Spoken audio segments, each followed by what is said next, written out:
In nomine Patris et Filii et Spiritus Sancti. Amen. Shalom. Aleichem. Magandang umaga sa ating lahat sa panig ng buong mundo. Mga nakikinig at nanonood ngayon. Atin naman pakinggan ang mabuting balita ng Panginoon ayon kay San Juan. Glory to you, O Lord Jesus Christ. Noong panahong iyon, sinabi ni Jesus kay Nicodemo, ang mula sa itaas ay dakila sa lahat. Ang mula sa lupa ay tagalupa at nagsasalita tungkol sa mga bagay sa lupa. Ang mula sa langit ay dakila sa lahat. Pinatutuhanan niya ang kanyang nakita at narinig. Ngunit walang maniwala sa kanyang patutuo. Ang naniniwala sa kanyang patutuo ay nagpapatunay na tapat ang Diyos.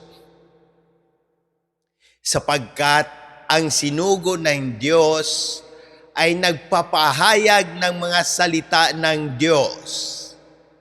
At walang sukat ang kanyang pagkakaloob ng Espiritu Santo. Minamahal ng Ama ang anak at ibinigay sa kanya ang kapamahalaan ng lahat ng bagay. Ang nananalig sa anak ay may buhay na walang hanggan. Ngunit ang hindi tumatalima sa anak hindi nagkakaroon ng buhay, mananatili sa kanya ang puot ng Diyos. Ang mabuting balita ng Panginoon. Praise to you, Lord Jesus Christ.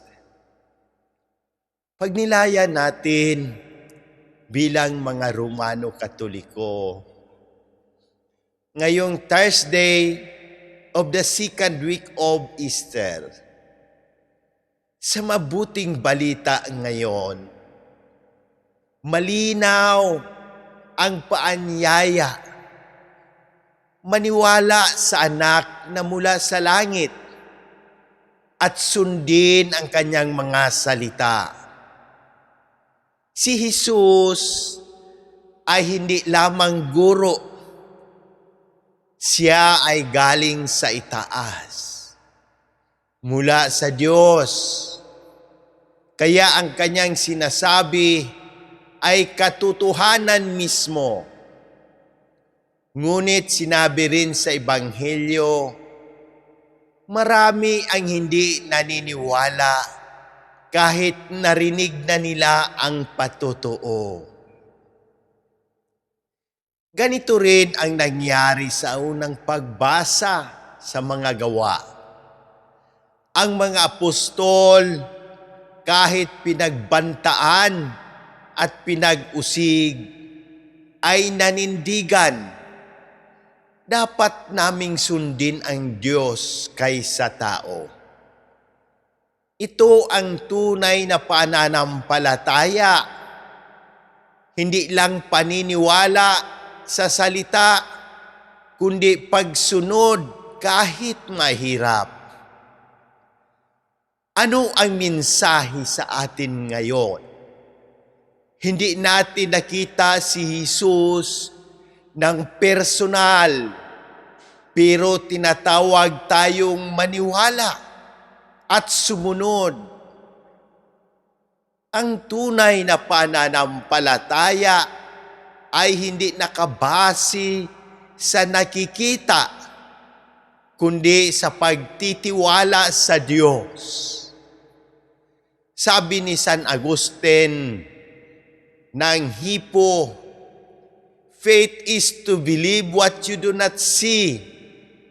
The reward of this faith is to see what you believe.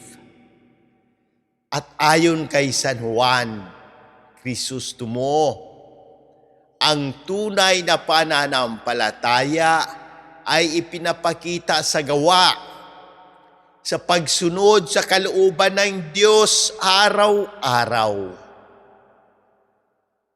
Halimbawa sa buhay natin, kapag may problema ka sa pamilya o trabaho, instead na pairalin ang galit, piliin mong magpatawad dahil iyon ang turo ni Kristo.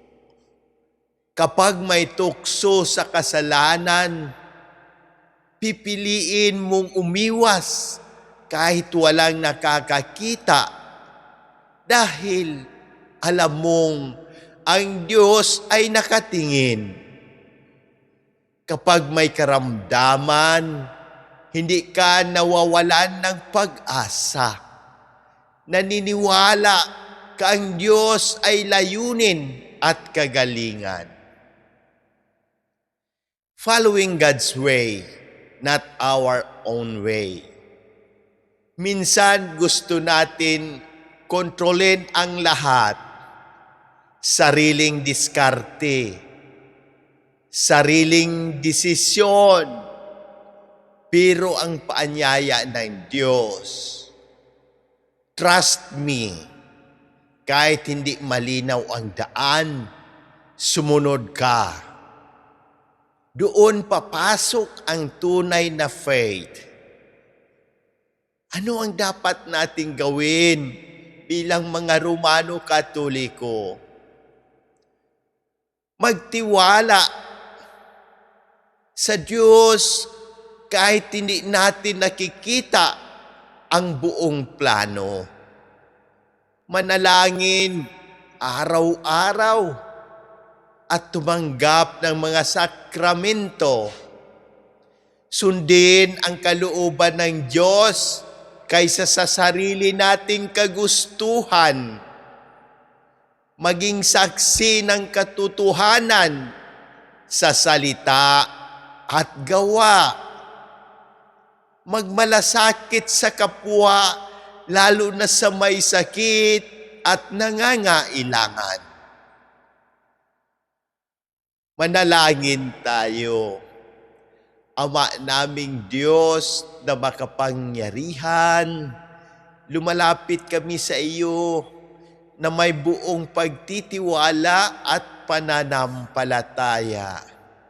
Ikaw ang pinagmumulan ng buhay at kagalingan. Ipinapanalangin namin ang lahat na may karamdaman, pisikal, emosyonal at espiritual. Ipuin mo po sila ng iyong mapagpagaling na kamay. Lalo na po ang aming idinadala sa iyo sina Monsignor Ismael, Padre Arnel, Padre Ayan, Padre Lorenzo Boots, Padre Cesar, Padre Boy, Raul, Jonah, Adela, Fatima, Raymond Lawrence, Faith, Rino, Rochelle, Irene, at ang aming buong pamilya. Lahat ng nakabasa, nakikinig at nanonood na may karamdaman. Gabayan mo rin po ang lahat ng kaparian, ang aming Santo Papa, mga obispo, aming Kura Paroko, Diocesan Administrador, Monsignor Claro Caluya, Sister Sara, Jerry, Erlinda, at ang buong pamahalaan ng Pilipinas, aming Presidente Ferdinand Marcos Jr. Ipinagkatiwala rin namin sa iyo ang mga pumanaw, lalo na sina Papa Francisco, Janet Hiram, at lahat ng aming idinasal. Tanggapin mo sila sa iyong kaharian sa pamamagitan ng panalangin ng Mahal na Birheng Maria. Ipagkaloob mo sa amin ang kaligtasan mula sa lahat ng unos at kalamidad. Tulungan mo kaming maniwala sa iyo kahit hindi ka namin nakikita at sundin ang iyong kalooban higit sa aming sariling kagustuhan. Ito ang aming dalangin sa ngalan ni Hesukristo, aming Panginoon. Amen. In nomine Patris et Filii et Spiritus Sancti. Amen. God bless.